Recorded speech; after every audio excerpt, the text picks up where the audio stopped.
Lesson 17. Ideals developed by concentration.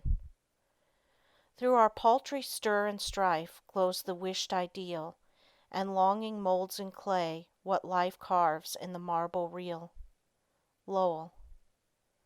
We often hear people spoken of as idealists. The fact is we are all idealists to a certain extent, and upon the ideals we picture depends our ultimate success. You must have the mental image if you are to produce the material thing. Everything is first created in the mind. When you control your thoughts, you become a creator. You receive divine ideas and shape them to your individual needs. All things of this world are to you just what you think they are. Your happiness and success depend upon your ideals. You are responsible for every condition you go through, either consciously or unconsciously. The next step you take determines the succeeding step. Remember this, it is a valuable lesson.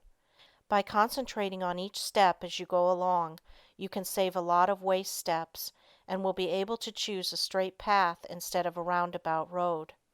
Concentrate your ideals and they will become material actualities. Through concentration, we work out our ideals in physical life.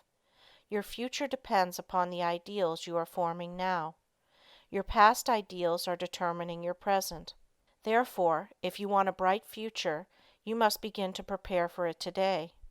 If persons could only realize that they can only injure themselves, that when they are apparently injuring others they are really injuring themselves, what a different world this would be. We say a man is as changeable as the weather. What is meant is his ideals change. Every time you change your ideal, you think differently. You become like a rudderless boat on an ocean. Therefore, realize the importance of holding to your ideal until it becomes a reality. You get up in the morning determined that nothing will make you lose your temper. This is your ideal of a person of real strength and poise. Something takes place that upsets you completely, and you lose your temper. For the time being, you forget your ideal. If you had just thought a second of what a well-poised person implies, you would not have become angry. You lose your poise when you forget your ideal. Each time we allow our ideals to be shattered, we also weaken our willpower. Holding to your ideals develops willpower. Don't forget this. Why do so many men fail? Because they don't hold to their ideal until it becomes a mental habit. When they concentrate on it, to the exclusion of all other things, it becomes a reality. I am that which I think myself to be. Ideals are reflected to us from the unseen spirit. The laws of matter and spirit are not the same. One can be broken, but not the other. To the extent that ideals are kept is your future assured. It was never intended that man should suffer. He has brought it upon himself by disobeying the laws of nature. He knows them so cannot plead ignorance. Why does he break them? Because he does not pay attention to those ideals flashed to him from the infinite spirit. Life is but one continuous unfoldment, and you can be happy every step of the way, or miserable, as you please. It all depends upon how we entertain those silent whisperings that come from we know not where. We cannot hear them with mortal ear, but from the silence they come as if they were dreams, not to you or me alone, but to everyone. In this way the grandest thoughts come to us, to use or abuse.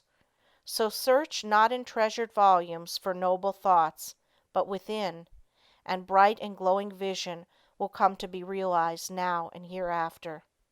You must give some hours to concentrated, consistent, persistent thought. You must study yourself and your weaknesses. No man gets over a fence by wishing himself on the other side. He must climb. No man gets out of the rut of dull, tiresome, monotonous life by merely wishing himself out of the rut. He must climb. If you are standing still or going backward, there is something wrong. You are the man to find out what is wrong. Don't think that you are neglected, or not understood, or not appreciated. Such thoughts are the thoughts of failure. Think hard about the fact that men who have got what you envy got it by working for it. Don't pity yourself, criticize yourself. You know that the only thing in the world that you have got to count upon is yourself. Lesson 18. Mental Control Through Creation. I attended a banquet of inventors recently.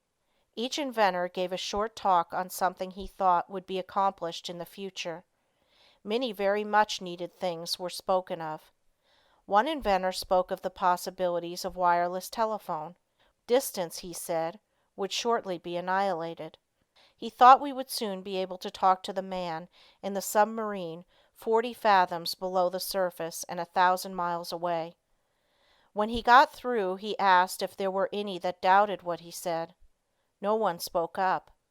This was not a case of tactful politeness, as inventors like to argue, but a case where no one present really doubted that the inventor's vision would, in the future, materialize. These shrewd men, some real geniuses, all thought we would in time be able to talk to those 1,000 miles away without media. Now, if we can make an instrument so wonderful that we can send wireless messages 1,000 miles, is there any reason why we should not, through mental control, transmit messages from one person to another?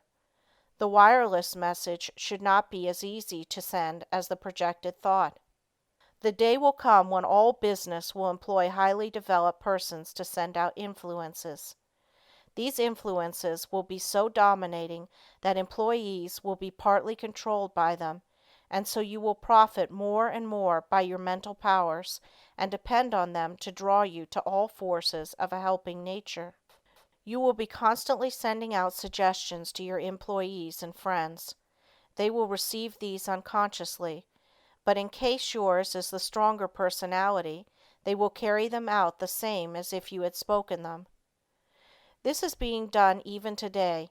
A finely organized company secures the combined effort of all its men. They may be each doing a different kind of work, but all work to bring about the very best results. The whole atmosphere is impregnated with a high standard of workmanship. Everyone feels he must do his best. He could not be in such surroundings and be satisfied to do anything but his best work. A business will succeed only to the extent that the efforts of all are coordinated toward one result. At least one person is needed to direct all toward the desired end. The person at the head does not have to exactly outline to the others what steps to take, but he must possess the mental power of control over others. An up-to-date business letter is not written in a casual, commonplace way today. The writer tries to convey something he thinks the receiver will be interested to know. In this way he awakens a responsive spirit. Sometimes just the addition of a word or two will change a letter of the matter-of-fact style to one that compels a response. It is not always what is actually in a letter, but the spirit which it breathes that brings the results. That intangible something that defies analysis is the projected thought of the matter that brings back the harvest that it claims. But we should not always claim success for ourselves only.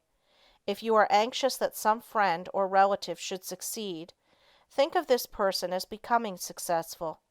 Picture him in the position you would like to see him in. If he has a weakness, desire and command that it be strengthened. Think of his shortcomings, which belong to his negative nature, as being replaced by positive qualities. Take a certain part of the day to send him thoughts of upbuilding nature. You can in this way arouse his mental powers into activity, and once aroused, they will assert themselves and claim their own.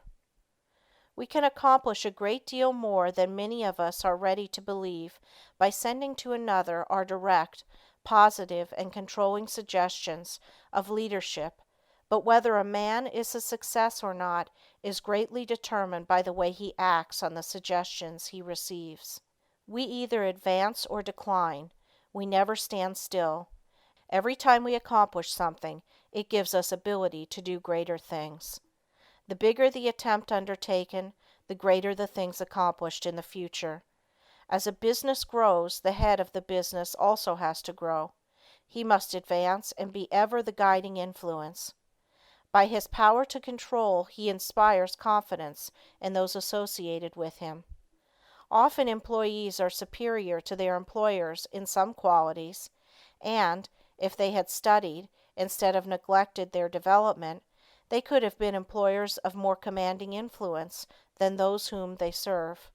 Through your mental power you can generate, in another, enthusiasm and the spirit of success, which somehow furnishes an impetus to do something worth while.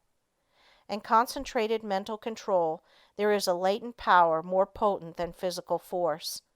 The person becomes aware that the attitude of the mind has a power of controlling, directing, and governing other forces. He has been placed in an attitude capable of acquiring that which he desires. All of us, no matter how strong we are affected by the mental forces of our environment.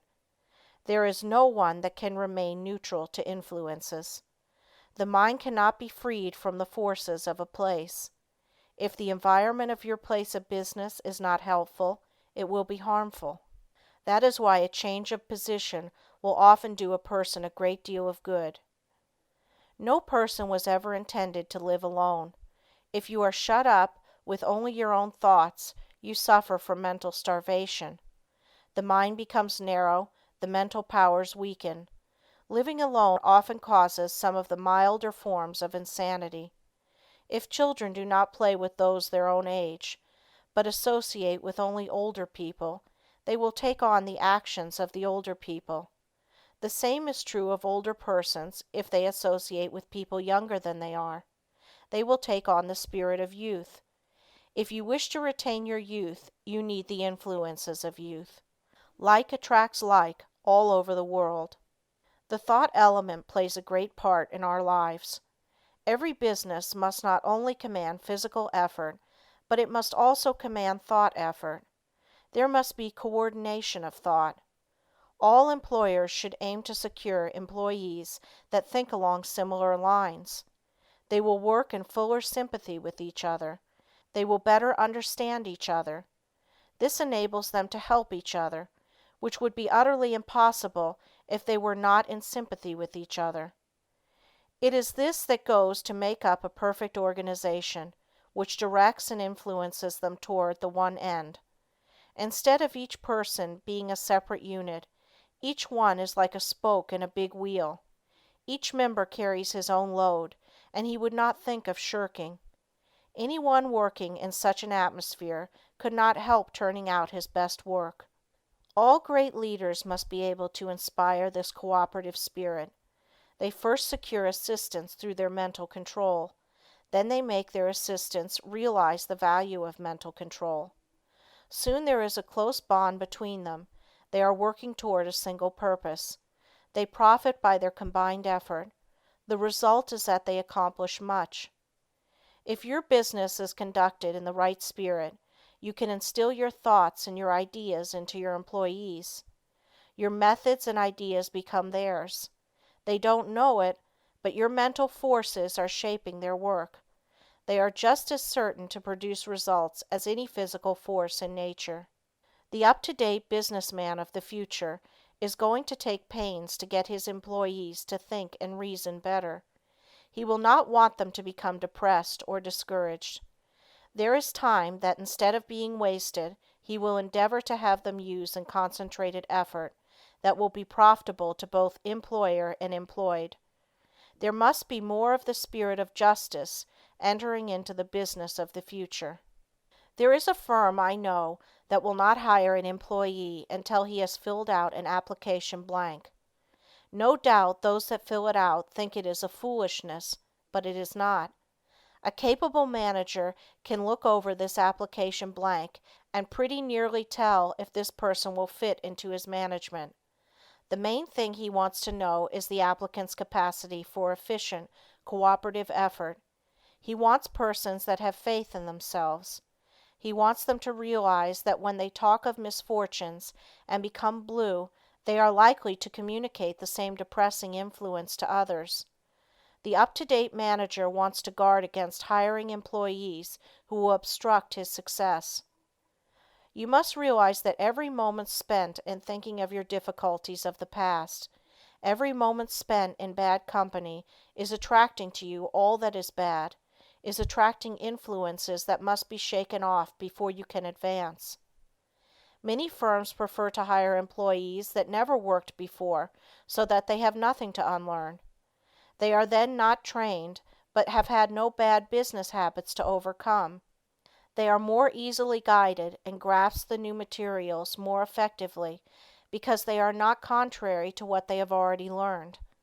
They are at once started on the right road, and as they cooperate readily, they receive the mental support of the management and learning the methods that have been perfected. This inspires confidence in themselves, and they soon become efficient and, finally, skilled workers. Most big business firms today employ efficiency experts. Each day or week they are in a different department. They earn their money because they familiarize persons with very little business experience with plans that have taken the expert years of training and much money to perfect. The attitude we take has a great deal more to do with our success than most of us realize. We must be able to generate those forces that are helpful. There is a wonderful power in the thought rightly controlled and projected, and we must, through concentration, develop this power to the fullest possible extent. We are surrounded by many forces of which we know but little at present. Our knowledge of these is to be wonderfully increased. Each year we learn more about these psychic forces which are full of possibilities, of which we are not even dimly conscious. We must believe in mental control, learn more about it, and use it, if we want to command these higher powers and forces which will unquestionably direct the lives of countless future generations.